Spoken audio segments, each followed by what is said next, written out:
ओम शांति। 23 जुलाई 2023 की अव्यक्त बाप दादा की रिवाइज मुरली है 16 मार्च 1995, जिसमें बाबा संपन्नता की निशानी बता रहे हैं कि जितना हम गुण और शक्तियों से संपन्न होंगे उतना संतुष्ट और प्रसन्न होंगे।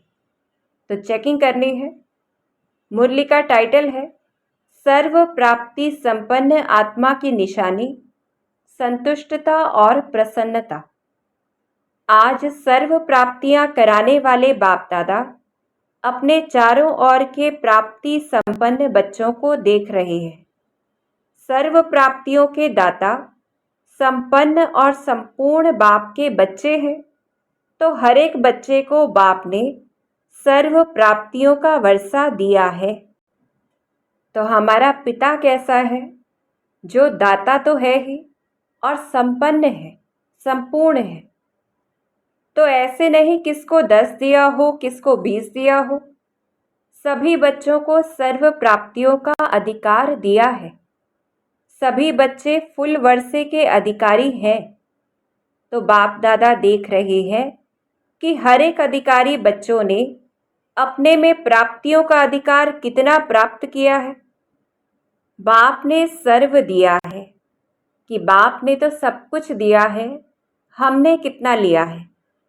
बाप को सर्वशक्तिमान व संपन्न सागर कहते हैं, लेकिन बच्चों ने उन प्राप्तियों को कहाँ तक अपना बनाया है।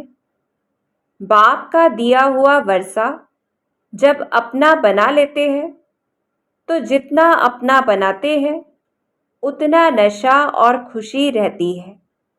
किस चीज़ की? मेरा खजाना है। तो देखना भी है कि किस प्रकार से हम बाबा के खजाने को अपना खजाना बना लें और कितनी खुशी, कितनी हमें नशा रहता है, तो कहेंगे हमने वो खजाना अपना बनाया है। तो बाबा कहते दिया बाप ने, लेकिन अपने में धारण कर अपना बना लिया। तो क्या देखा कि अपना बनाने में नंबरवार हो गए हैं। बाप ने नंबर नहीं बनाए हैं, लेकिन अपने अपने धारणा की यथाशक्ति ने नंबरवार बना दिया है। तो जितनी हमारे अंदर धारणा होगी उतना कहेंगे हमने बाबा का खजाना अपना खजाना बनाया है। तो बाबा कहते संपूर्ण अधिकार व सर्व प्राप्तियों से संपन्न आत्मा जो सदा अमृत वेले से रात तक प्राप्तियों के नशे व अनुभव में रहती है, उनकी निशानी क्या होगी? प्राप्तियों की निशानी है संतुष्टता। वो सदा संतुष्ट मणि बन दूसरों को भी संतुष्टता की झलक का वाइब्रेशन फैलाते रहते हैं। तो खुद भी संतुष्ट और दूसरों को भी वैसा बनाने में वाइब्रेशंस का सहयोग देते हैं। जितना हम अपने अंदर भरपूर होते जाएंगे तो उनका चेहरा सदा प्रसन्न चित्त दिखाई देगा। ये दूसरा लक्षण। प्रसन्न चित्त अर्थात सर्व प्रश्न चित्त से न्यारा। कोई प्रश्न नहीं होगा, प्रसन्न होगा। अर्थात ड्रामा को एक्सेप्ट करना, जो बाबा कहते क्यों, क्या, कैसे, यह सब समाप्त। तो ऐसे प्रसन्न चित्त बने हो कि अभी भी कभी कभी कोई प्रश्न उठता है कि ये क्या है, ये क्यों है, ये कैसे होगा, कब होगा। ये प्रश्न चाहे मन में चाहे दूसरों से उठता है। प्रश्न चित्त हो या प्रसन्न चित्त हो, तो चेकिंग करनी है कि कितनी भी बड़ी परिस्थिति आ जाए तो भी क्या हम वैसा ही रहेंगे, प्रसन्न चित्त रहेंगे? प्रश्न तो नहीं आएंगे। या कभी प्रश्न चित्त कभी प्रसन्न चित्त क्या है? वैसे गायन है अप्राप्त नहीं कोई वस्तु ब्राह्मणों के खजाने में। ये किसका, किन ब्राह्मणों का गायन है? आपका है या दूसरे आने वाले हैं? पूछते हैं बाबा। तो बाबा कहते आप ही हो। तो जब कोई अप्राप्ति होती है ना, अप्राप्ति असंतुष्टता का कारण है। अपना अनुभव देखें, कभी भी मन असंतुष्ट होता है तो कारण क्या होता है? कोई ना कोई अप्राप्ति का अनुभव करते हो तब असंतुष्टता होती है। गायन तो है अप्राप्त नहीं कोई वस्तु, तो अब का गायन है या विनाश के समय का?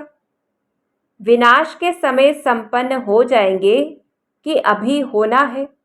पूछते हैं बाबा, जो ये गायन है अप्राप्त नहीं कोई वस्तु ब्राह्मणों के खजाने में, तो ये कब कहेंगे? क्या हम ऐसा कहेंगे अंत में ऐसी अवस्था हो जाएगी? जो समझते हैं कि हम सदा प्रसन्नचित रहते हैं, कभी भी किसी बात में, चाहे अपने संबंध में चाहे दूसरों के संबंध में भी प्रश्न नहीं उठता, सदा संतुष्ट रहते हैं, ऐसी संतुष्ट आत्माएं कितनी होंगी? बहुत है। अच्छा, जो समझते हैं सदा प्रसन्न रहते हैं, चाहे माया कितना भी हिलाए, लेकिन हम नहीं हिलते, माया को हिला देते हैं, माया नमस्कार करती है, हम नहीं हिलते हैं, हम अंगद हैं। माया हार जाती, लेकिन हम विजयी हैं। जो ऐसे हैं वो हाथ उठाओ। सदा शब्द याद रखना। तो बाबा अंडरलाइन कराते कि सदा प्रसन्नचित, कभी कभी नहीं और हर परिस्थिति में। तो सदा शब्द याद रखना, कभी कभी वाले नहीं। बहुत थोड़े हैं, कोटों में कोई है। तो अपनी चेकिंग हमें करनी है।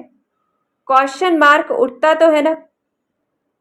तो बाबा होमवर्क दे रहे हैं, क्वेश्चन मार्क डिक्शनरी से निकल जाए, हलचल भी न हो।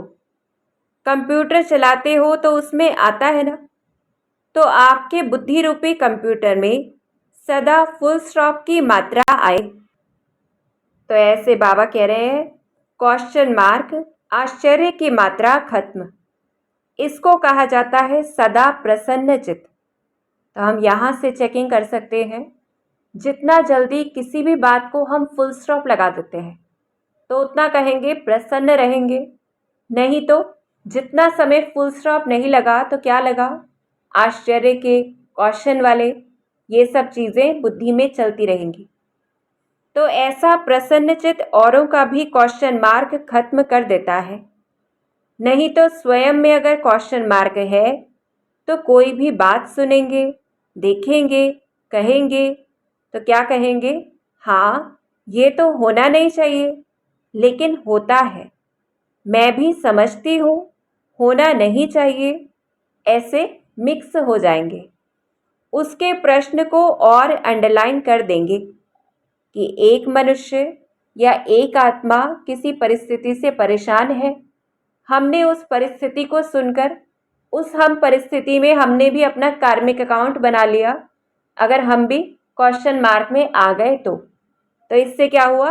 दूसरे के प्रश्न को भी अंडरलाइन कर देंगे कि तुम सही सोच रहे हो, ये तो नहीं होना चाहिए। टेका तो दे दिया ना कि हाँ ये ठीक नहीं लेकिन होता है। तो प्रसन्नचित उसको नहीं किया, लेकिन और ही प्रश्न को बढ़ा लिया, एडिशन हो गई। क्योंकि खुद के अंदर फुल स्टॉप नहीं था तो दूसरे के क्वेश्चन मार्क पे हमने भी क्वेश्चन मार्क लगा दिया। तो ऐसे बाबा बता रहे हैं, वैसे एक का क्वेश्चन था, अभी दो का हो गया, दो से चार का हो जाएगा।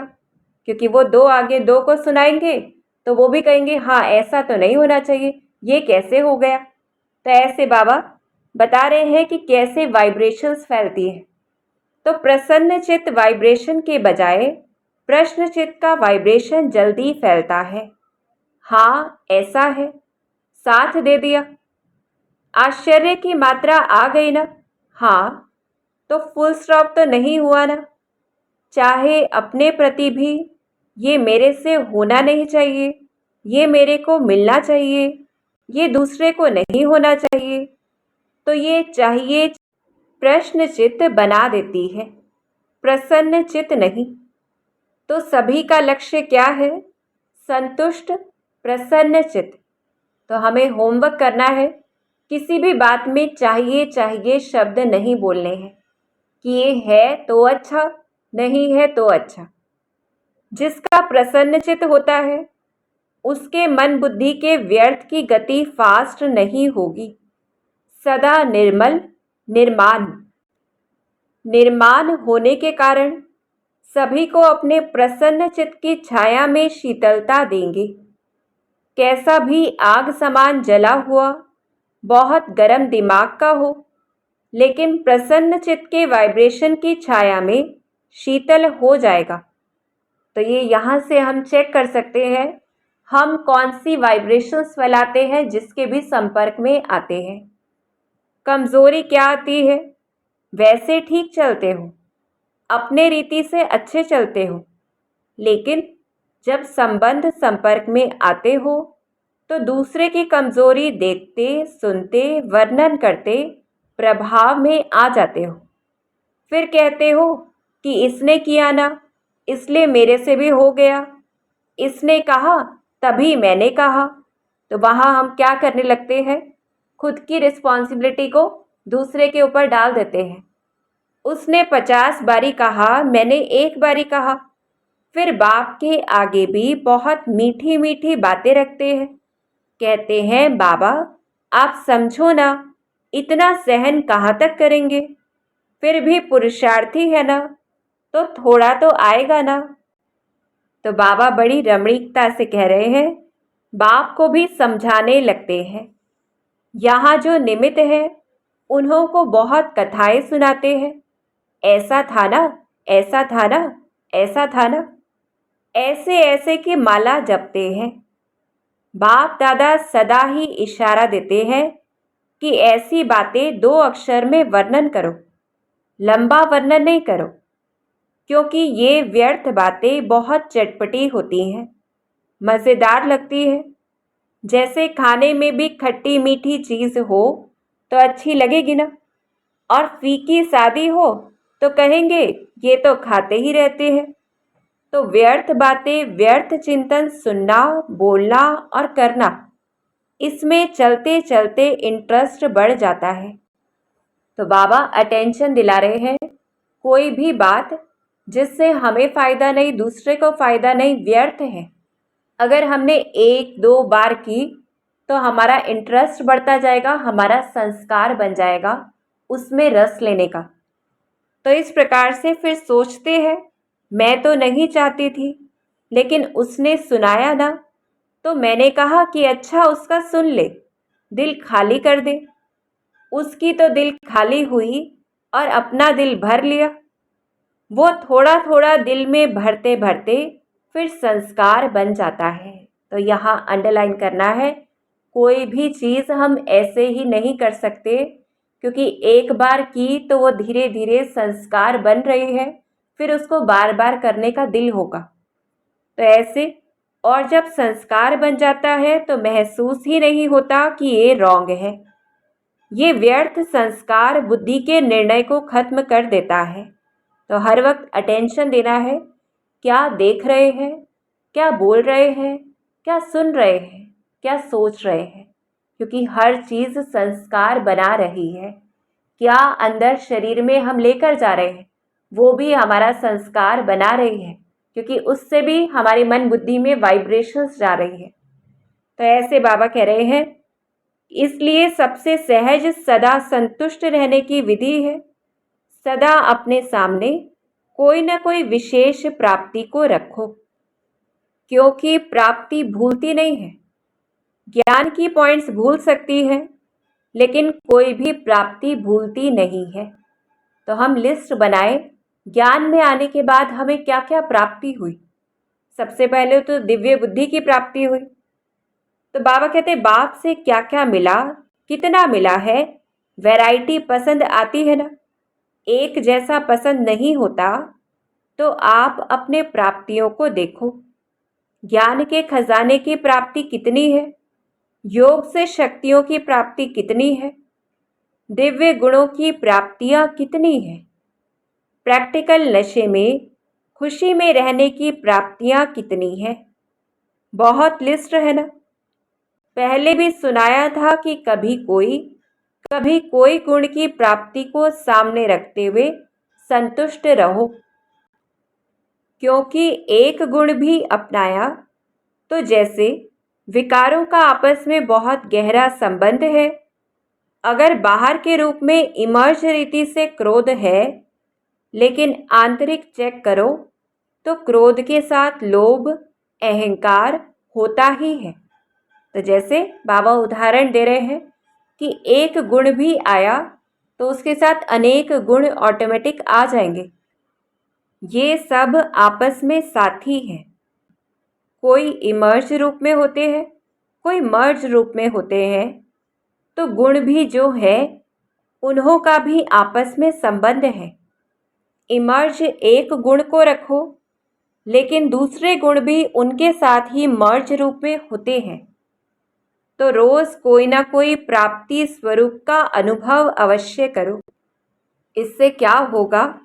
तो बाबा बता रहे हैं, अगर प्राप्ति इमर्ज रूप में होगी तो प्राप्ति के आगे अप्राप्ति खत्म हो जाएगी और सदा संतुष्ट रहेंगी। जैसे हम कहें, अगर हमने उजाला कर दिया तो अंधेरा अपने आप समाप्त हो जाता है। वैसे भी देखो, दुनिया में भी मुख्य प्राप्ति सभी क्या चाहते हैं? हर एक चाहता है कि अपना नाम अच्छा हो, दूसरा मान और तीसरा शान। नाम, मान, शान ये प्राप्त करना चाहते हैं। आप भी क्या चाहते हो? आप भी तो यही चाहते हो ना? हद का नहीं, बेहद का। अंतर क्या है? बेहद का चाहते हैं। तो दुनिया वाले तो हद के नाम के पिछाड़ी दौड़ते हैं, और आपका नाम विश्व में जितना ऊंचा है उतना और किसका है, पूछते हैं बाबा। तो आप अपने नाम को देखो। सबसे नाम की विशेषता ये है कि आपका नाम कौन जपता है? स्वयं भगवान आपका नाम जपता है। तो इसको याद रखना है कि हमें याद कौन करता है। तो इससे बड़ा नाम क्या होगा? आपके नाम से अभी लास्ट जन्म में भी अनेक आत्माएं अपना शरीर निर्वाह चला रही है। आप ब्राह्मण हो ना, तो ब्राह्मणों के नाम से आज भी नामधारी ब्राह्मण कितना कमा रहे हैं। अभी तक नामधारी ब्राह्मण भी कितना ऊंचे गाए जाते हैं। तो आपके नाम की कितनी महिमा है। इतना श्रेष्ठ नाम आपका हो गया, इसलिए हद के नाम के पीछे नहीं जाओ। तो बाबा बता रहे हैं, बेहद में हमारा नाम तो हो गया है। मेरा नाम तो कभी किसी में लेते ही नहीं है। मेरा नाम सदा पीछे ही रहता है। सेवा मैं करती हूँ, नाम दूसरे का हो जाता है। तो हद के नाम के पीछे नहीं जाओ। याद रखना है, हमारा तो बेहद का नाम है। बाप के दिल में आपका नाम सदा ही श्रेष्ठ है। जब बाप के दिल में नाम हो गया तो कोई सेवा में या कोई प्रोग्राम में या कोई भी बातों में आपका नाम नहीं भी आया तो क्या हर्जा, बाप के पास तो है ना। तो याद रखना है, किसके पास हमारा नाम है। जैसे भक्ति मार्ग में हनुमान का चित्र दिखाते हैं ना, तो उसके दिल में क्या था? राम था। और बाप के दिल में क्या है? तो बाबा के दिल में क्या है? बच्चे हैं। तो बच्चों में आप हो या नहीं हो? तो सभी का नाम है। देखा है? पक्का? कभी मिस हो गया हो तो बाबा कहते आप सभी का नाम है। तो और नाम के पीछे क्यों पड़ते हो? क्योंकि मेजॉरिटी यही नाम, मान, शान गिराता भी है, और यही नाम, मान, शान नशा भी चढ़ाता है। तो प्राप्ति के रूप में देखो। अगर मानो कोई कारण से आपका नाम गुप्त है और आप समझते हो कि मेरा नाम होना चाहिए, यथार्थ है, फिर भी अगर किसी आत्मा से हिसाब किताब के कारण या उसके संस्कार के कारण आपका नाम नहीं होता है, आप राइट हो, वो रॉन्ग है, फिर भी उसका नाम होता है, आपका नहीं, तो विजय माला में आपका नाम निश्चित है। तो बाबा हमें बेहद में लेकर जा रहे हैं। हमें हद की चीज़ों के ऊपर, हद की प्राप्तियों के पीछे नहीं दौड़ना है। इसलिए इसकी भी परवाह नहीं करो। इस रूप में माया जल्दी आती है, इसलिए अभी गलती से नाम मिस हो भी गया, कोई हर्जा नहीं। लेकिन विजयमाला में आपका नाम मिस नहीं हो सकता। पहले आपका नाम होगा। तो अपने नाम की महिमा याद रखो कि मेरा नाम बाप के दिल पर है, विजयमाला में है, अंत तक मेरा नाम सेवा कर रहा है। तो ऐसा याद रखना है कि हमारा नाम बेहद में है। और आपका मान कितना है? अगली पॉइंट पे आते बाबा। भगवान ने भी आपको अपने से आगे रखा है, पहले बच्चे। तो स्वयं बाप ने मान दे दिया।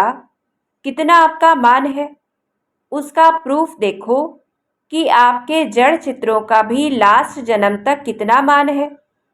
चाहे जाने नहीं जाने, लेकिन कोई भी देवी देवता का चित्र होगा तो कितने मान से उसको देखते हैं। सबसे श्रेष्ठ मान अब तक आपके चित्रों का भी है। ये प्रूफ है। किस चीज़ का प्रूफ है? कि हमारा मान कितना बेहद में है। जब आपके चित्र ही इतने माननीय पूजनीय है, तो जिसका मान रखा जाता है उसको पूजनीय माना जाता है। हमेशा कहते हैं ना, यह हमारे पूजनीय है, पूज्य है। तो प्रैक्टिकल प्रूफ है कि आपके चित्रों का भी मान है। तो चैतन्य में है तब भी चित्रों का मान है। अगर चैतन्य में मान नहीं होता तो चित्रों को कैसे मिलता? कि इस समय बाबा ने हमारा मान इतना बढ़ाया जो हमें आज तक भी मंदिरों में देवी देवताओं के चित्र के रूप में कितना मान मिलता है। तो बाप तो सदा कहते हैं पहले बच्चे। बच्चे डबल पूजे जाते हैं, बाप सिंगल। तो आपका मान बाप से ज़्यादा हुआ ना। कैसे हम डबल पूजे जाते हैं? एक तो बाबा के साथ सालिग्राम रूप से, एक देवी देवताओं की मूर्ति के रूप से। लेकिन शिव बाबा सिर्फ शिवलिंग के रूप से पूजे जाते हैं। तो इसलिए बाबा कहते इतना श्रेष्ठ मान मिल गया। तो जब भी कोई हद के मान की बात आए तो सोचना कि आत्माओं का मान क्या करेगा। जब परम आत्मा का मान मिल गया तो बेहद के नशे में रहना है।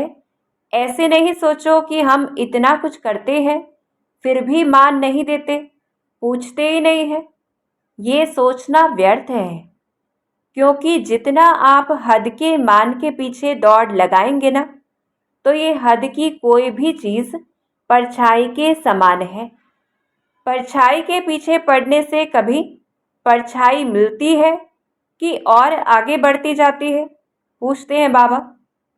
तो ये हद का मान, हद का नाम, ये परछाई है। ये माया के धूप में दिखाई देती है लेकिन है कुछ भी नहीं। तो बाबा एक विशेष पॉइंट पर अंडरलाइन करा रहे हैं कि जितना हद की चीज़ों के पीछे भागेंगे वो हमसे दूर होते जाएंगे, और जितना बेहद के नशे में रहेंगे उतना ये पास आती जाएंगी।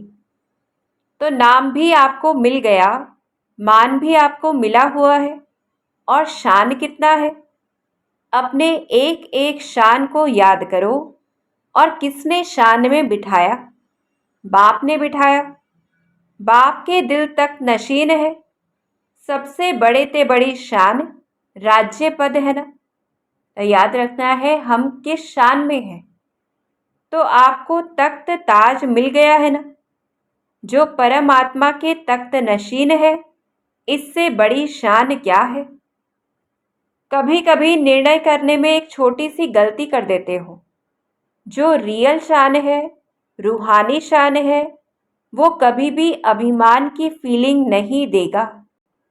तो यहाँ से हम चेक कर सकते हैं कि अगर कभी भी किसी बात में अभिमान आता है तो यानी हम सही शान में नहीं हैं। कि हम कौन है? बाप के दिल तक नशीन है, इस शान में नहीं है। तो बाबा कहते तो कभी कभी क्या करते हो? होता अभिमान है, लेकिन समझते हो कि ये शान तो अपना रखना चाहिए, इतना शान तो रखना चाहिए ना। शान में रहना अच्छा होता है, लेकिन शान है या अभिमान है, उसको अच्छी तरह से चेक करो। कभी कभी अभिमान को शान समझ लेते हैं और फिर निर्माण नहीं होते हैं। तो हम कैसे चेक कर सकते हैं अपने अभिमान को? अगर हमारे अंदर अभिमान है तो अपमान की फीलिंग उतनी ही ज़्यादा और उतनी ही जल्दी आएगी। इस प्रकार से बाबा कह रहे हैं, आप अपने शान को रियल समझते हो, लेकिन दूसरे समझते हैं कि ये अभिमान है, तो थोड़ा भी कुछ कह देंगे तो आपको अपमान लगेगा। अभिमान वाले को अपमान बहुत जल्दी फील होगा। थोड़ा भी किसने हंसी में कुछ कह दिया तो अपमान लगेगा। ये अभिमान की निशानी है। सोचेंगे, नहीं, मैं तो ऐसा हूं नहीं, ऐसे थोड़े कहना चाहिए। तो बाबा समझाते, तो निर्णय ठीक करो। उस समय निर्णय में कमी कर लेते हो, यथार्थ के बजाय मिक्स होता है और आप उसको यथार्थ समझ लेते हो। तो कहने में आता है कि ये हैं बहुत अच्छे, लेकिन बोलचाल उठना बैठना जो है ना, वो अभिमान का लगता है। ये भी किसी ने कहा तो अपमान की फीलिंग आ जाएगी। तो स्वमान और अभिमान के अंतर को भी चेक करो। स्वमान कितना बड़ा है, शान कितनी बड़ी है। उस बेहद के नाम मान शान को सदा इमर्ज रखो कि हमें तो बेहद में प्राप्ति हुई है। मर्ज नहीं, इमर्ज करो।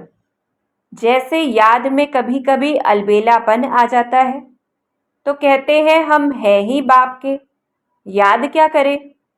लेकिन इमर्ज संकल्प से प्राप्ति का अनुभव होता है कि बार बार बुद्धि में रिवाइज करना। तो बाबा कहते ऐसे ही हर धारणा में अलर्ट रहो, अलबेले नहीं बनो, क्योंकि समय समीप आ रहा है। और समय समीप क्या सूचना दे रहा है? समान बनो, संपन्न बनो। तो समय की चैलेंज को देखो और सर्व प्राप्तियों से संपन्न बनो। अच्छा, अब हम बाबा का वरदानी हाथ अपने मस्तक पर देखते हुए देखें कि बाबा हमें ढेर सारे वरदान दे रहे हैं। चारों ओर के सदा सर्व प्राप्ति स्वरूप आत्माएं, सदा संतुष्ट, सदा प्रसन्नचित रहने वाली श्रेष्ठ आत्माएं, सदा स्वयं को श्रेष्ठ नाम मान शान के अधिकारी अनुभव करने वाली समीप आत्माएं, सदा सर्व को संतुष्टता के वाइब्रेशंस की लाइट माइट देने वाले प्रसन्न चित्त आत्माओं को बाप दादा का याद प्यार और नमस्ते। हम रूहानी बच्चों की रूहानी बाप दादा को दिलवा जान सिकवा प्रेम से याद प्यार और नमस्ते। फिर बाबा हमें एक और वरदान दे रहे हैं। तो बाबा का वरदानी हाथ अपने मस्तक पर हम महसूस करें। हर सेकंड स्वयं को भरपूर कर सदा सेफ रहने वाले स्मृति सो समर्थ स्वरूप भव। हर सेकंड स्वयं को भरपूर अनुभव कर सदा सेफ रहने वाले स्मृति सो समर्थ स्वरूप भव। बाप दादा द्वारा संगम युग पर जो भी खजाने मिले हैं, उनसे स्वयं को सदा भरपूर रखो। जितना भरपूर उतना हलचल नहीं। भरपूर चीज में दूसरी कोई चीज आ नहीं सकती। ऐसे नहीं कह सकते कि सहन शक्ति व शांति की शक्ति नहीं है। थोड़ा क्रोध या आवेश आ जाता है। कोई दुश्मन जबरदस्ती तब आता है जब अलबेलापन है या फिर डबल लॉक नहीं है। कौन सा है डबल लॉक? याद और सेवा का डबल लॉक लगा दो। स्मृति स्वरूप रहो तो समर्थ बन सदा ही सेफ रहेंगे। यानी हमारे खजाने भरपूर कब रहेंगे? लीकेज नहीं होगी जितना याद में रहेंगे, जितना सेवा में रहेंगे और जितना स्मृति स्वरूप होकर रहेंगे। तो समर्थ बन जाएंगे और समर्थ बन के सेफ हो जाएंगे। फिर स्लोगन है, विश्व का नवनिर्माण करने के लिए अपनी स्थिति निर्माण चित्त बनाओ। विश्व का नवनिर्माण करने के लिए अपनी स्थिति निर्माण चित्त बनाओ। तो जितना मान की इच्छा का भी त्याग रहेगा, उतना क्या करेंगे, विश्व का नवनिर्माण सहज रूप से होता जाएगा। तो अटेंशन देना है, सदा बेहद की प्राप्तियों को देखना है, संतुष्ट रहे, प्रसन्न रहे, वही वाइब्रेशंस फैलाने हैं। अच्छा, ओम शांति।